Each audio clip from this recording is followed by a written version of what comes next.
അമ്മയ്ക്ക് നമ്മുടെ എല്ലാവരുടെ ലൈഫിൽ എല്ലാം അറിയാം. നമ്മൾ അങ്ങോട്ട് പരസ്പരം പറയാറുണ്ട്. ഒട്ടും സീക്രറ്റീവ് ആയിട്ടുള്ള, നമ്മുടെ വീട്ടിൽ ആർക്കും പ്രൈവസി ഇല്ല, അതൊരു സങ്കടകരമായ കാര്യമാണ്. പക്ഷെ അതിലൊരു നല്ലതും ഉണ്ട്. ഇപ്പൊ നമുക്ക് ആർക്കും ഭയങ്കര സീക്രറ്റീവ് ആയിട്ട് അങ്ങനെയൊന്നുമില്ല. നമ്മുടെ ലൈഫിൽ നടക്കുന്ന എല്ലാം അമ്മയ്ക്കോ ആർക്കെങ്കിലും ഒക്കെ അങ്ങോട്ടും ഇങ്ങോട്ടും അറിയായിരിക്കും. I think that's A good thing. ഇപ്പോഴും എല്ലാവരും ഒരുമിച്ചാണോ കിടക്കാറുള്ളത്? എനിക്കറിയാം, ആദ്യത്തെ ചോദ്യം അതിലേക്ക് തന്നെ ആയിരിക്കും. അതെ, അല്ലാതെ നമ്മളെല്ലാരും അമ്മയ്ക്ക് നമ്മളെല്ലാവരും ഒരുമിച്ച് കിടക്കണം. അതെങ്ങനെയാ? കിടക്ക വലുതാക്കിയോ അതോ കട്ടില് നിലത്തിട്ടോ? എന്താ സംഭവിച്ചേ? ഇപ്പൊ ഓസി പോയപ്പോ ബെഡിൽ ആക്ച്വലി ഞാനും ഹൻസുവും മാത്രമേ ഉള്ളൂ.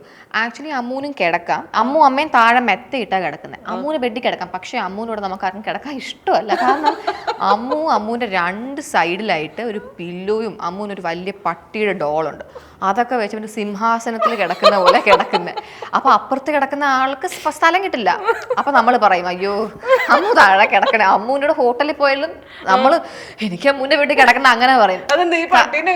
പട്ടിയായിട്ട് വരൂല. പക്ഷെ അമ്മു ഹോട്ടലിൽ പോയിട്ട് 3 പില്ലോ 4 പില്ലോ പറഞ്ഞിട്ട് അമ്മൂനെ ചുറ്റും മറ്റി ഇങ്ങനെ വെക്കും. എന്നിട്ടായിരിക്കും കിടക്കുന്നത്. അപ്പൊ സൈഡിൽ കിടക്കുന്ന ആളങ്ങ് ഇങ്ങനെ ആയി പോകും. അമ്മ പൊതുവെ ഭയങ്കര അഡ്ജസ്റ്റ് ചെയ്യും.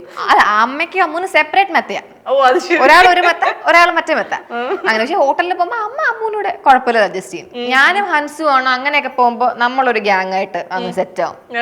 ഹൻസു കുറച്ച് എന്താ പറയാ, അത്ര ഓർഗനൈസ്ഡ് അല്ല. എന്നാൽ അമ്മൂന് അത് കാണുമ്പോ സഹിക്കില്ല. ഞാൻ അത്യാവശ്യം ഓർഗനൈസ്ഡ് ആണെങ്കിലും ഞാൻ അഡ്ജസ്റ്റ് ചെയ്യും. ഒരാൾ ഓർഗനൈസ്ഡ് അല്ലെങ്കിൽ കുഴപ്പമില്ല. അപ്പൊ അങ്ങനെയൊക്കെ പോകുമ്പോ ഞാനും ഹൻസും അങ്ങ് ജെല്ലാവും.